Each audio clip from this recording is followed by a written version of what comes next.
June 1944. The air crackles with tension. One wrong move, and the largest invasion in history could crumble into catastrophic failure. Hitler's formidable 15th Army is poised, ready to strike, but they're waiting on the wrong beach. Why? Because a man, a failed chicken farmer who once faced bankruptcy, has convinced Berlin that Calais, not Normandy, is where the real blow will fall. Can you believe it?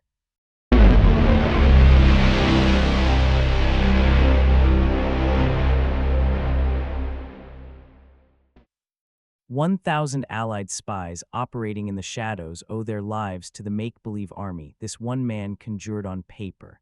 Stick with me, because this is the story of how a ghost network, born of audacious lies, completely rewrote the playbook for D-Day and saved every single one of them.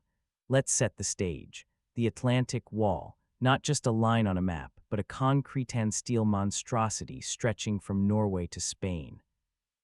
A fortress of reinforced bunkers, machine gun nests, and 5 million mines buried beneath the sand.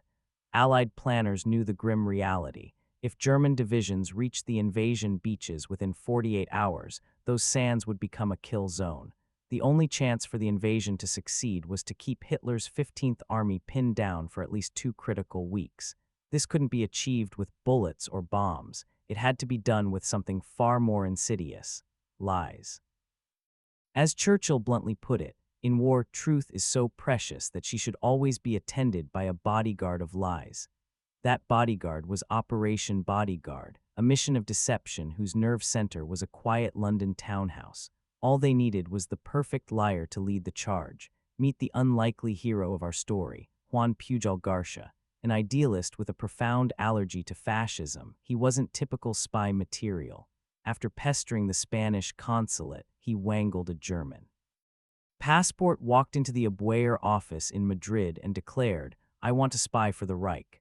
The Germans, seeing an easy mark, took the bait. They gave him a secret ink kit and a list of questions, expecting him to disappear into Britain.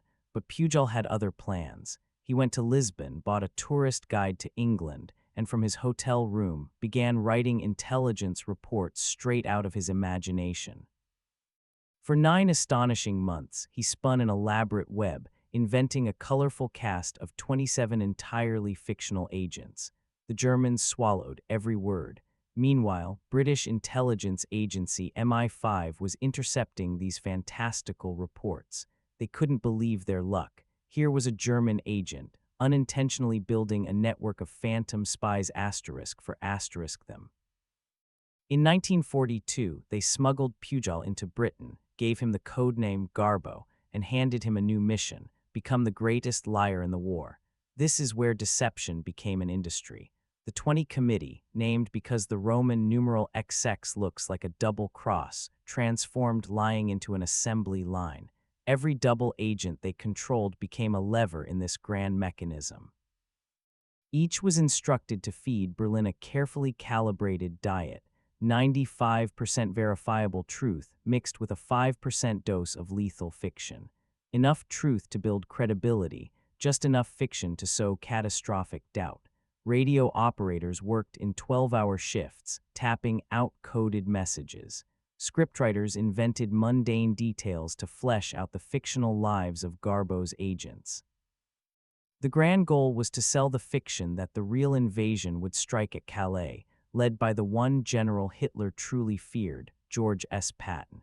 To make this fiction a reality, set designers built convincing plywood airfields and inflatable tanks in the fields of Kent, creating the illusion of a massive phantom army, Garbos. Fake agents supplied fabricated reports on troop numbers and landing craft, crafting an entire believable alternate reality. So why do we say this network saved 1,000 spies? It's not hyperbole. Every Allied agent in occupied Europe was just one radio beam away from discovery and the brutal clutches of the Gestapo. By keeping one of Germany's most powerful armies stubbornly tethered to Pas de Calais, the double-cross system bought invaluable time.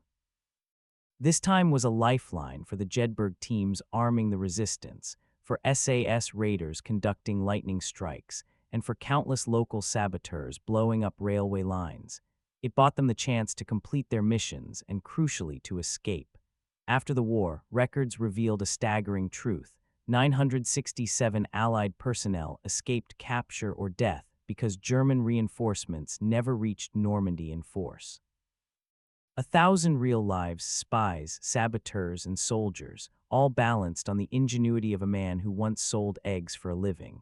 The night of June 5, 1944, the eve of D-Day, from a safe house in Croydon, Garbo tapped out a monumental 3,000-word cable, a final, desperate deception.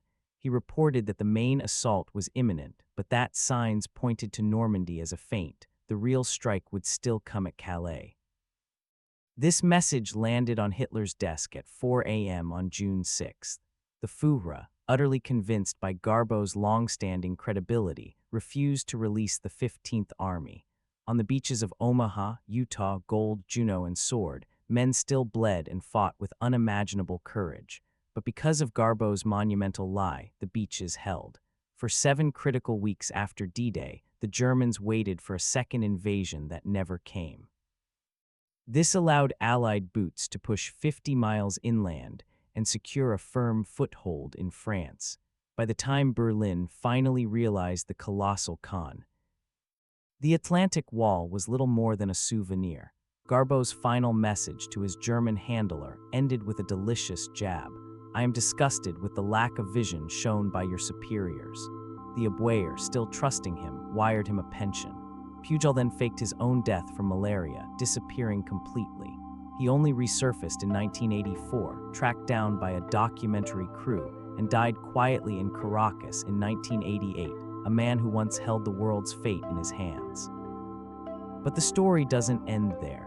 The techniques pioneered by Garbo and the 20 Committee, fabricating networks, controlled disinformation, psychological manipulation, were revolutionary. They echo today in sophisticated cyberphishing scams and state-sponsored disinformation campaigns. Modern intelligence agencies, recognizing their power, even refer to the Garbo protocol: lie big, lie early, and lie with confidence. The success of this network cemented the understanding that human intelligence and strategic deception are among warfare's most potent weapons, becoming a blueprint for Cold War espionage and beyond. Juan Pujol Garcia was eventually awarded both the Iron Cross by the Germans and the MBE by the British, a testament to a lie so grand, it was believed by both sides. If this incredible story has flipped your view of D-Day and its quiet heroes, hit that subscribe button. There's so much more hidden history waiting for you. Drop a comment below and tell us, what codename would you have chosen if you were a double agent in WWII?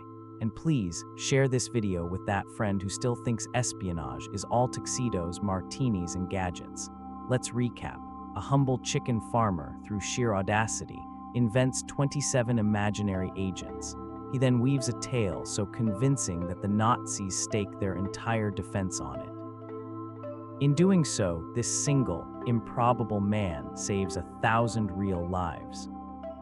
On a windswept Tuesday in June, truth, it turns out, is precious, but sometimes a perfectly executed lie can do more than win a battle.